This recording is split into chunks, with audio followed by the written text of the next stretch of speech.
اور آسان بات سمجھ لیجئے، آپ عالم بن رہے ہیں، دنیا میں انوکھے آپ نہیں بن رہے، یہ جو علماء بیٹھے ہوئے اساتذہ آپ کے یہ بھی عالم ہیں، ٹھیک ہے نا؟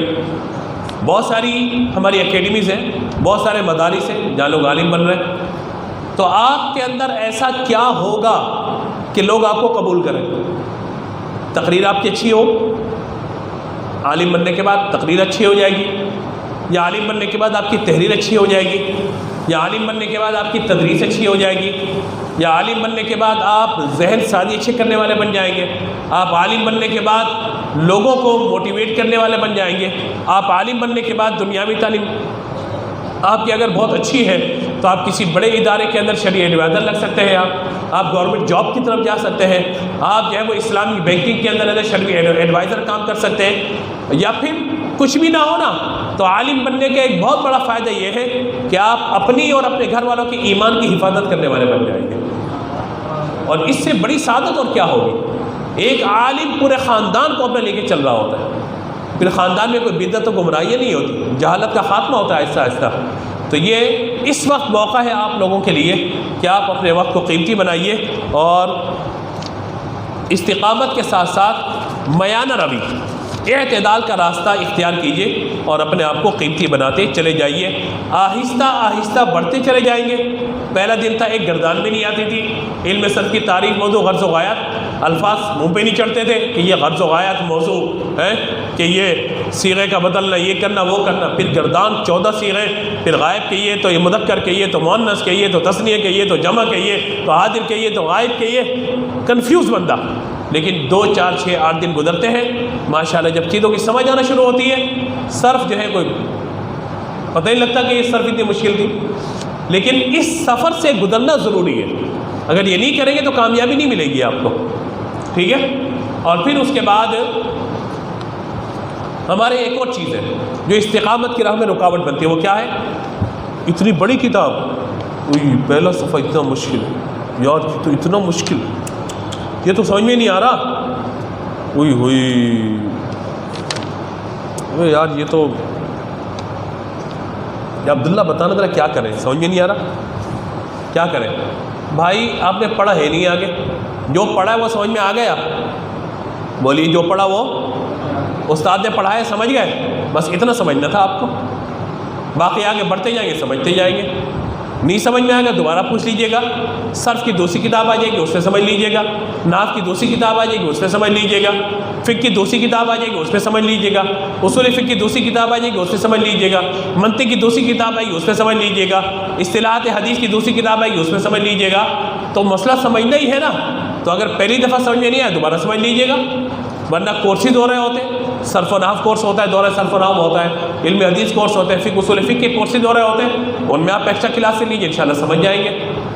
یعنی دنیاوی تعلیم کے لیے یہ نہیں ہوتا کہ بچہ پہلی کلاس میں سب پڑھ جائے گا یا پلے گروپ نرسری KG میں پڑھ جائے گا، پہلے اس کو جو کاؤنٹنگ 20 تک سکھائی جاتی ہے، 20 تک، اگلی کلاس میں وہ 40 تک پہنچ جاتا ہے، پھر وہ پہنچتا ہے 60 تک، کلاس 1 میں پہنچ جاتا ہے 100 تک، تو 100 تک گنتی یاد کرنے کے لیے لکھنے کے لیے اسے 4 سال لگے، تو کم از کم آپ علم دین کو 4 سال تو دیجئے، اتنا وقت تو دیجئے، اس کے بعد آپ دیکھیے گا آپ کہاں کھڑے کہاں نہیں کھڑے۔ تو یہ جو ہمارے جلد بازی والا مزاج ہے نا، اس سے باہر نکلنا ہوگا، کیونکہ جلد بازی انسان کو ناکام کر دیتی ہے۔ اچھا، پھر ہمارے کچھ چیزوں میں استقامت ہے، کچھ چیزوں میں ہمارے استقامت ہے، کیا؟ ٹائم پہ نہ آنے میں استقامت ہے، استقامت ہے، پابندی سے لیٹ آتا ہے بچہ، چھٹیاں کرنے میں استقامت ہے، سبق یاد نہ کرنے میں استقامت ہے، سبق نہ سنانے میں استقامت ہے، کتاب کھول کے نہ دیکھنے میں استقامت ہے، یعنی یہ استقامت ہماری کنٹینیو ہے، مستقل چل رہے ہیں آپ، مستقل بنیادوں پہ یہ سارے کام ہو رہے ہیں۔ تو یہ جو استقامت ہے اس کو ہٹائیں اور جو اصل استقامت ہے اس کی طرف آئیں، اپنی عادتیں لکھیں، پڑھائی کی راہ میں رکاوٹیں کیا کیا چیز بن رہی ہے، 4 چیزیں 5 6 چیزیں لکھیں، ان میں سے فوراً کون سی چھوڑی جا سکتی ہے، ان میں سے فوراً کون سی، ان کو فوراً ٹک کر، بھائی آئندہ اب یہ 3 کام نہیں ہوں گے، 3 رہ گئے تو 1 ہفتے میں کتنی ختم ہو سکتی ہے، مہینے میں کتنی ختم ہو سکتی ہے، اور یہ مستقل بنیادوں پہ مسئلہ ہے تو میں اس کو ختم کیسے کر سکتا ہوں۔ تو جب رکاوٹیں دور ہوں گی نا، آسانی آنا شروع ہو جائیں گی۔ یوں سمجھیے کہ 10 خامیاں کسی کے اندر ہے، وہ اپنی خامیوں پہ کنٹرول کرتا چلا جائے گا، خوبیوں میں خود بخود بولیے اضافہ ہوتا چلا جائے گا۔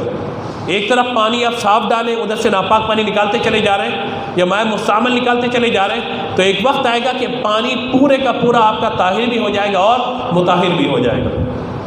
تو ضروری کیا ہے کہ پیچھے سے پانی آتا رہے اور آگے پانی بولیے جاتا رہے، پانی کی روانی رہے، سیل رواں رہے گا، پانی رواں رہے گا تو آسانی رہے گی، پانی پاک رہے گا۔ اسی طریقے سے مستقل آتے رہیں گے، مستقل مزاجی ہوگی تو انشاءاللہ سارے معاملات اللہ کی رحمت سے کیا ہوں گے بولیے آسان ہو جائیں گے انشاءاللہ۔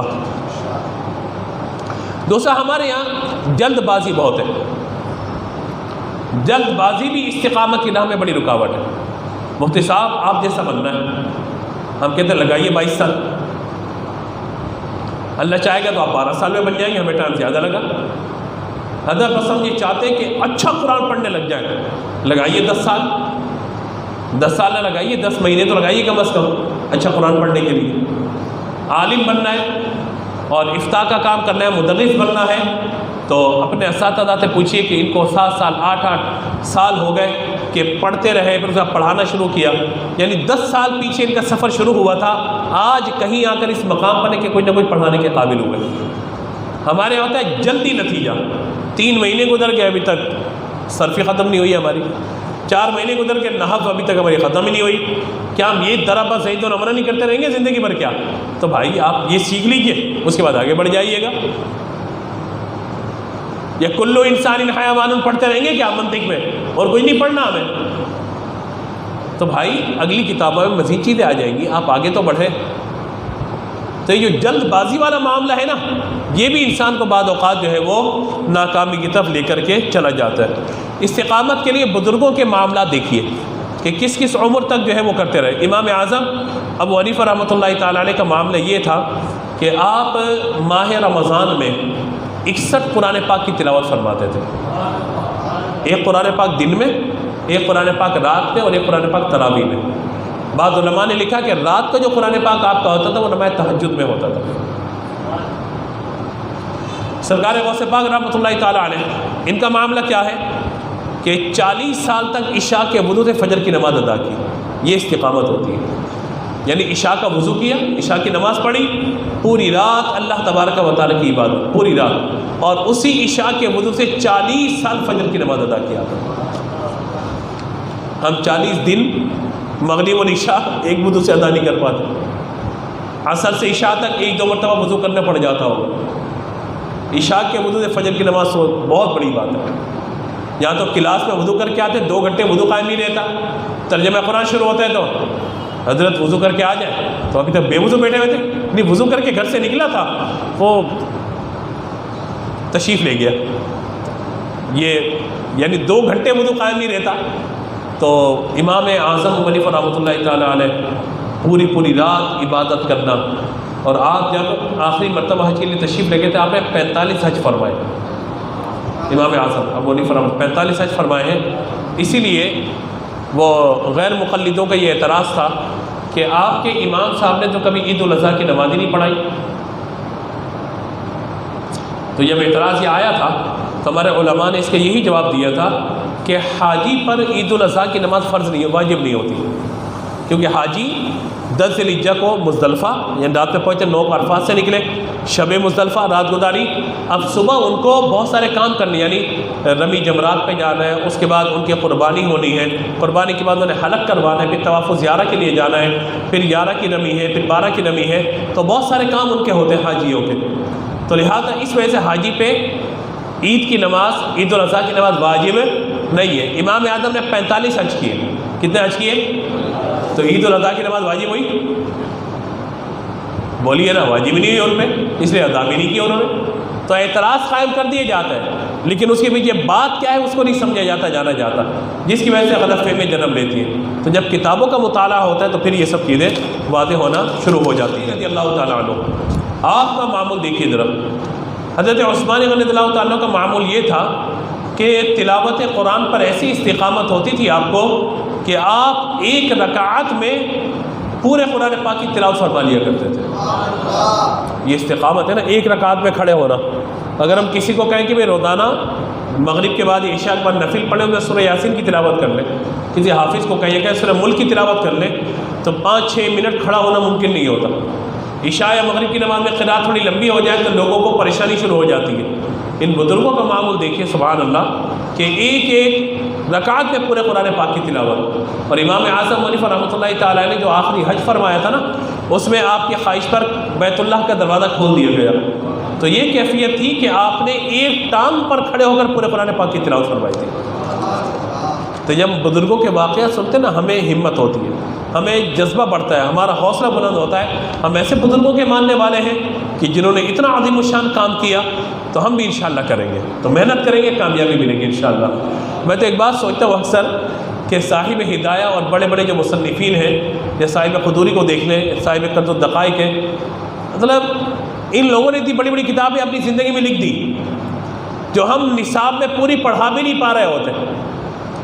پوری نصاب میں کتابیں کچھ ابواب چھوڑ دیے جاتے ہیں، بخاری مسلم پوری نہیں پڑھائی جاتی، اللہ ماشاءاللہ کہیں پوری پڑھائی جائے تو پوری ہم پڑھ نہیں پاتے عمر بھر کے اندر، وہ اپنی زندگی میں پوری پوری کتابیں لکھ کے چلے گئے۔ کیا اللہ انہوں نے مقام دیا ہوگا نا، وقت میں کتنی برکت ہوگی۔ تو سوشل میڈیا سے جتنی جلدی جان چھڑا لیں گے نا، اور وقت کو ضائع ہونے سے جتنا بچا لیں گے، اللہ تعالیٰ اتنی جلدی وقت کے اندر بھی برکت دے گا، اور اللہ تبارک و تعالیٰ کامیابی بھی انشاءاللہ عطا فرمائے گا۔ تو بزرگوں کے واقعات جو ہے وہ پڑھتے رہنا چاہیے، اس سے بہت زیادہ آسانی ہو جاتی ہے۔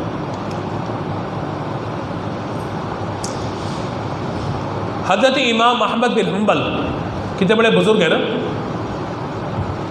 فقہ حنبلی کے، آپ شب بیداری فرماتے تھے، رات بھر جاگتے تھے، اللہ کی عبادت کرتے تھے، اور روزانہ 300 رکعتیں پڑھا کرتے تھے نوافل۔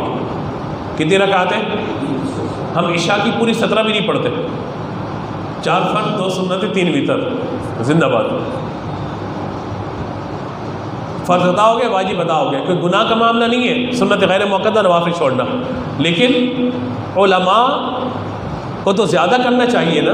یہ ان کی بات بتا رہا ہوں جو علماء تھے، اور امام احمد بن حنبل فقہ حنبلی کے امام ہیں، پیشوا ہیں، باقی لوگ ان کے مقتدا ہیں، باقی لوگ جو ہے وہ ان کی پیروی کرنے والے ہیں۔ آپ مقتدا ہیں، باقی لوگ جو ان کے فقہ ہیں، ایون امام احمد بن حنبل کی پیروی کرنے والے، ان کی اقتداء کرنے والے ہمارے جو ہے سرکار غوث پاک رحمۃ اللہ تعالیٰ علیہ بھی فقہ حنبلی سے آپ کا تعلق تھا۔ تو کیا عظیم الشان شخصیت ہے نا، لیکن روزانہ 300 رکعت نوافل ادا کرنا، اور آپ نے عمر بھر میں 5 حج کیے تھے سواریوں پہ، لیکن 3 حج اس میں سے ایسے جو آپ نے پیدل کیے تھے۔ کیسی استقامت ہوگی نا کہ اپنے گھر سے نکل کے مکہ مکرمہ تک جانا پیدل۔ ہم تو یہاں سے نکل کے میڈیکل اسٹور تک یا بس سامنے تک پیدل نہیں جاتے، بلکہ اگر ادارے سے نکل کے باہر کسی کو جانا تو موٹر سائیکل پہ ہو جاتا ہے۔ ہم یہاں سے نکل کے اسٹاپ تک پیدل نہیں جاتے۔ اللہ اکبر، ان کی استقامت کو سلام، اللہ ان کا کوئی صدقہ ہمیں بھی عطا فرما دے۔ پیدل حج ادا کرنا کتنی بڑی بات ہے یہ۔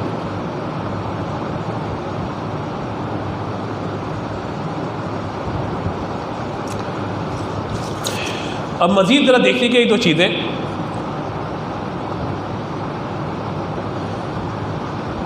استقامت کی راہ میں جو رکاوٹیں ہیں ان کا میں نے کچھ کا ذکر کیا، اب کچھ مزید 1-2 چیزیں ہیں۔ لمبی امیدیں باندھ لینا، عمل نہ کرنا، کوشش نہ کرنا، امیدیں لمبی لمبی کہ میں یہ بنوں گا، یہ بنوں گا، یہ بنوں گا، یہ بنوں گا، اور اس کے لیے محنت نہ کرنا، کوشش نہ کرنا۔ اسی طریقے سے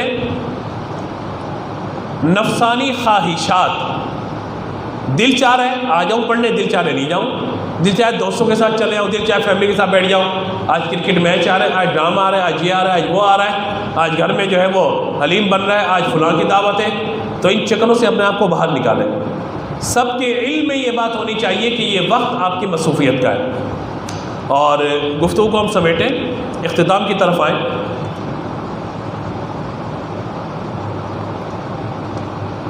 آیت مبارکہ جو ہم نے آپ کے سامنے تلاوت کی تھی، اس میں اللہ تعالیٰ نے فرمایا ان الذین قالوا ربنا اللہ ثم استقاموا، بے شک وہ لوگ کہ جنہوں نے کہا کہ ہمارا رب اللہ ہے، ثم استقاموا، پھر اس پر قائم رہے، تتنزل علیہم الملائکہ، ان پر اللہ تبارک و تعالیٰ کے فرشتے نازل ہوتے ہیں، اترتے ہیں، اور انہیں کہتے ہیں کہ اللہ تخافوا ولا تحزنوا وابشروا بالجنہ، تم ڈرو مت اور غم بھی نہ کرو، اس جنت پر خوش ہو جاؤ التی کنتم توعدون، جس کا تم سے وعدہ کیا گیا ہے۔ یہ کہا جاتا ہے کہ بندہ جب استقامت کے ساتھ چلتا رہتا ہے تو اس کی موت کے وقت اللہ تبارک و تعالیٰ کے فرشتے آتے ہیں اور اسے بشارت دیتے ہیں۔ اسے کیا کرتے ہیں بولیے؟ بشارت دیتے ہیں کہ تم نے اپنی زندگی کامیاب گزاری ہے، اب خوف بھی نہ کرو اور غم بھی نہ کرو۔ غم گزری ہوئی زندگی کا ہوتا ہے اور خوف مستقبل کا ہوتا ہے، یعنی حادثہ ہو گیا اس کا غم ہے، دوبارہ نہ ہو جائے اس کا کیا ہوگا؟ خوف ہوگا۔ امتحان میں فیل ہو گئے اس کا کیا ہے؟ غم ہے، دوبارہ فیل نہ ہو جائے اس کا خوف ہوگا۔ تو کہا جاتا ہے کہ اللہ تخافوا ولا تحزنوا، آگے زندگی کے بارے میں کوئی خوف نہ کرو کیونکہ اللہ نے جنت کا وعدہ فرما لیا ہے، بشارت دی جاتی ہے تمہیں، اور جو زندگی سابقہ گزر گئی ہے اس پہ غم نہ کرو، اللہ تعالیٰ نے تمہارے گناہوں کو معاف کر دیا ہے اور دین پر استقامت کی وجہ سے اللہ تعالیٰ نے تمہیں جنت کی خوشخبری عطا فرمائی ہے۔ تو فرشتوں کا نزول اس وقت ہوتا ہے۔ تو یہ کامیابی کے لیے بہت زیادہ ضروری ہے کہ آخری سانس تک، آخری لمحے تک محنت کی جائے۔ اور علم دین کے بارے میں کیا کہا گیا کہ علم دین کی کوئی عمر نہیں ہے۔ اطلب العلم من المہدی الی اللحدی، کہ ماں کی گود سے لے کر قبر تک علم حاصل کرو۔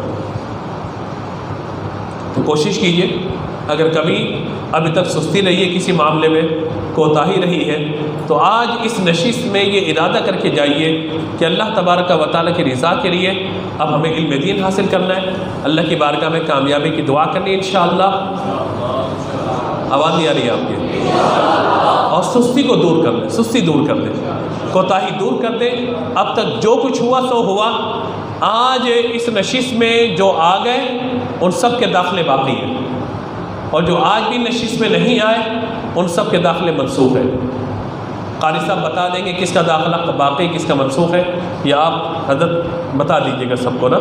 اب آج کے بعد کس کو کوئی داخلہ نہیں ملے گا کبھی بھی، اب جس کو پڑھنا ہے وہ اگلے سال آئے گا، داخلہ لے گا اور پڑھے گا، اور اب کلاس کے دوران اب کسی کو داخلہ نہیں ملے گا۔ آج کی نشست ہم نے لاسٹ رکھی تھی کہ جو آ جائے یا داخلہ ان کا باقی رہے گا، کیونکہ کووڈ کی وجہ سے دیگر چیزوں کی وجہ سے پڑھائی ڈسٹرب ہوئی ہے، بہت سارے معاملات ہوئے ہیں، تو جو آج آ گئے ان کا داخلہ باقی ہے، جو نہیں آئے اور ان کا کوئی عذر، جیسے فہیم بھائی کے ایک عذر ہے آج، اور وہ طلباء جو مستقل نہیں آ رہے ان کے بارے میں ہم نے بتا دیا قاری صاحب کو کہ جو فیصلہ کرنا ہے وہ انشاءاللہ کر لیں گے۔ باقی یہ ہے بیٹا کہ آپ لوگ محنت کریں، اللہ کی بارگاہ میں دعا کریں۔ اساتذہ، یہ ادارہ، یہ اکیڈمی آپ کو کامیابی پر پہنچانا چاہتی ہے، اور اللہ تعالیٰ کی رحمت سے ہمیں یقین ہے، ہمیں امید ہے اور بہت یقین ہے کہ اللہ تعالیٰ آپ لوگوں میں سے مستقبل کے بڑے بڑے علماء پیدا کرے گا انشاءاللہ، کیونکہ کسی کو نہیں پتہ ہوتا کہ اللہ کا اس کے بارے میں کیا ارادہ ہے۔ محنت بندہ کرے، اور یہ بھی یاد رکھیے کہ کروڑوں لوگوں کے اندر لاکھوں میں سے سینکڑوں میں سے آپ چند افراد اگر علم دین کی طرف آ گئے ہیں تو اس کو اللہ کا انعام تصور کیجئے، اپنا کوئی کارنامہ نہ سمجھیے۔ اگر ہم اساتذہ یہاں موجود ہیں پڑھانے کے لیے، اللہ نے ہمیں صلاحیت دی ہے اور سعادت دی ہے، تو اس کو کہ اپنا کارنامہ ہم نہ سمجھیں، یہ اللہ کا انعام ہے۔ شکر ادا کرتے رہیں گے، اللہ تعالیٰ نعمتوں میں اضافہ فرماتا رہے گا۔ آخری بات جو میرے ذہن کے اندر تھی، میں نے کہا تھا آخر میں عرض کروں گا، بہت سارے طلباء ہوتے ہیں جو کتابیں نہیں خریدتے، بہت سارے طلباء ہوتے ہیں کہ جو کیا کہتے ہیں فوٹو کاپی کروا لی، کام چلا لیا اس سے، کتاب نہیں خریدتے۔ تو جو طلباء ایسے ہونے جو کتاب نہیں خریدتے اور بغیر کسی مجبوری کے، کوئی مجبوری ہو تو ایک الگ بات ہے، پھر ادارہ بھی اپنا کھڑا ہوا ہے تعاون کے لیے، لیکن وہ بغیر کسی وجہ کے کتاب نہیں خریدتے نا، میں ذاتی طور پر اتنے عرصے بعد اس نتیجے پر پہنچا ہوں کہ وہ ناکام ترین اور نکمے ترین طلباء ہوتے ہیں جو اتنا سست ہے کہ کتاب ہی نہیں خرید رہا پڑھنے کے لیے۔ ہم اس سے امید رکھیں وہ عالم بنے گا، ہم اس سے امید رکھیں کہ وہ دین کا بڑا کام کرے گا، جو 100 150 200 400 روپے کتاب نہیں خرید سکتا، تو ہمارا اس کے بارے میں گمان یہی جاتا ہے کہ یہ اپنے معاملات میں مخلص نہیں ہے، اور اپنی ترقی کی راہ میں رکاوٹ ہم خود ہوتے ہیں۔ ہماری ترقی کی راہ میں کوئی رکاوٹ نہیں ہوتا، اللہ تعالیٰ نے ہمیں اسباب عطا فرمائے، وسائل عطا فرمائے، مواقع عطا فرمائے۔ ہم آگے بڑھنا چاہیں تو کوئی ہمیں بولیے روک سکتا ہے؟ بولیے نہیں روک سکتا۔ ہم اس دور کے اندر ہیں کہ جہاں ہر چیز اللہ نے ہمیں عطا فرما دی، ہم اپنے والدین سے بہت اچھی زندگی گزار رہے ہیں۔ پہلے کے دور میں آپ چلے جائیے 40-50 سال پہلے ملک کے حالات کیا تھے۔ آج اللہ تعالیٰ نے ہمیں کتنے وسائل عطا فرما دیے، ٹیکنالوجی کو ہی دیکھ لیجئے، اور میں سمجھتا ہوں اتنا پیسہ قارون کے پاس بھی نہیں ہوگا جتنا پیسہ آج کل کے سیڈیوں کے پاس ہوتا ہے۔ صحیح بتا رہا ہوں آپ کو، اس کی دولت کو آپ شمار کریں گے نا تو وہ اونٹوں پہ چابیاں ہوتی تھی، اب تو آپ ڈیجیٹلائز دور کے اندر ہیں کہ آپ کے پاس کتنا پیسہ کس انداز سے کہاں کہاں موجود ہوتا ہے۔ پہلے دیے جلائے جاتے تھے، چراغ جلائے جاتے تھے، آج ماشاءاللہ اے سی چل رہے ہوتے ہیں، بہترین چل رہا ہوتا ہے، لائٹ چلی جاتی تھی، پہلے موم بتیاں جلائی جاتی تھی، اب ماشاءاللہ یو پی ایس آ گئے ہمارے یہاں، جنریٹر آ گئے، اور پھر مزید اس کے اندر چیزیں آپ ایڈ کرتے چلے جائیے۔ کہاں ایک پنکھا ہوتا تھا پورا کمرے کے اندر، وہ بھی مر کے انتقال پرملال اس کا ہو رہا ہوتا تھا۔ اب دیکھیے نئی نئی کمپنی کے کیسے کیسے پنکھے، لائٹ چلی بھی جائے تو اب ایسے پنکھے بھی آئے جو بیٹری سے چل رہے ہوتے ہیں، پریشانی نہیں ہے۔ ایل ای ڈی آ گئی، پتہ نہیں کیا کیا آ گیا ہمارے یہاں۔ تو یہ دور ہمارا شاید آنے والی نسلوں کو ایسا دور نہ ملے جو اللہ نے یہ موقع ہمیں عطا فرمایا، اور اس موقع کو غنیمت جانیے۔ اور یہ صدی علم دین کی صدی ہے، لوگ اللہ کے دین کے بہت قریب آ رہے ہیں، تو پوری مارکیٹ خالی ہے اس وقت۔ آپ آئیے، میڈیا آپ کا منتظر ہے، سوشل میڈیا آپ کا منتظر ہے، آپ اللہ کے دین کا کام کیجیے، اور بہت سارے مواقع میسر ہیں، ہم آپ کے ساتھ ہیں انشاءاللہ۔ اور ہماری شدید ترین خواہش ہے کہ آپ سب بہترین اسکالر بنیں، بہترین مدرس بنیں، بہترین مقرر بنیں، کیونکہ آج ہمارے یہاں تقریر کرنے والے لوگ بھی نہیں ہیں، تدریس کرنے والے لوگ بھی اچھے نہیں ہیں، میڈیا کو سنبھالنے والے لوگ بھی اچھے نہیں ہیں، سیاست والے لوگ بھی اچھے نہیں ہیں ہمارے یہاں، اور بڑے بڑے اداروں میں شرعی ایڈوائزر کے طور پر ہمارے لوگ جانے چاہیے، جو آج ہمارے یہاں قلت ہے، وہ لوگ موجود نہیں ہیں ہمارے پاس۔ تو آپ سب نے بیٹا کامیاب ہو کے آگے بڑھنا ہے انشاءاللہ، اور آپ سب کر سکتے ہیں ماشاءاللہ، دنیاوی تعلیم آپ لوگوں کے پاس ہے، اور کامیاب ترین لوگ ہیں آپ لوگ۔ بس تھوڑی سی سستی چھوڑیں، آج اپنے آپ کو گویا کہ زندہ کریں نئے طریقے سے، اور ہمت کے ساتھ، عزم کے ساتھ، ارادے کے ساتھ آئیے۔ کوئی کمی رہ گئی ہے، ہماری ذمہ داری اس کمی کو انشاءاللہ پورا کروائیں گے آپ کو۔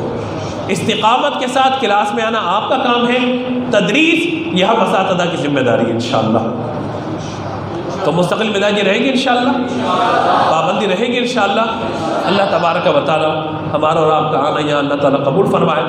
آئندہ نشست کا موضوع ہوگا مطالعہ کی اہمیت انشاءاللہ، اور نشست کا اعلان قاری یعقوب صاحب کریں گے، دیگر اعلانات بھی خرچہ فرماتے ہیں انشاءاللہ۔ مجھ سے گفتگو میں کوئی غلطی ہوئی جو اللہ کی بارگاہ میں معافی کا طلبگار ہوں، آمین۔ وآخر دعوانا الحمدللہ رب العالمین۔